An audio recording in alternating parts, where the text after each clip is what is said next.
Hey guys, welcome back again to my channel. Diba, araw-araw na lang may entry. So, after how many months, Beshi? After a year. A year, 1 year. Last year man tayo nagkita. Pero December, 5 months. 5 months. Oo. So, yan na po yung Beshi kong maganda. Ayan. Si Dana Bills. Say hi to my vlog. Actually, ano kami, Tris Marias kami. Ito na si Jenica. Yung isa, wala pa. Ewan namin kung nasaan na.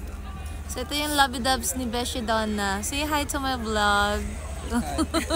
So, anong gagawin natin dito? Kakain lamang, magkikwentuhan. Papalamig. Literal. Literal. I-enjoy na natin kasi malapit nang matapos. Oo nga. Ilang ano na lang, ilang months na lang. Next month? Pag nawala ako, hindi naman ako makilala. Sobrang kinis.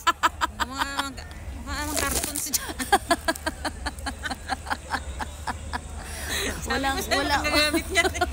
Walang kabahid-bahid ng ano. Walang bahid ng ano.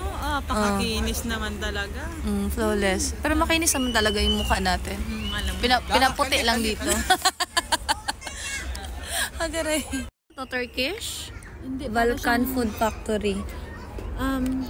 Siberia. Parang Serbia, something like that. Sarap. Sisilipin natin. Tiden! Wow! Sarap ng tinapay. Tignan mo. Buksan mo. Wow, ano yan? Sausage. Beef kebab. Ang kulit. Ngayon lang ako nakakita ng ganyan na, no? Ang sarap ng tinapay, parang may lasa na agad. Para siyang sausage na parang chorizo. Tapos dito siya isawsaw. Kahit sa misawsaw yan, Beshi. Paghaluin na. Ito, Balkan. Macedonian kebab. Macedonian kebab. So sa taga Macedonia yung ano nito. Balkan. Sarap.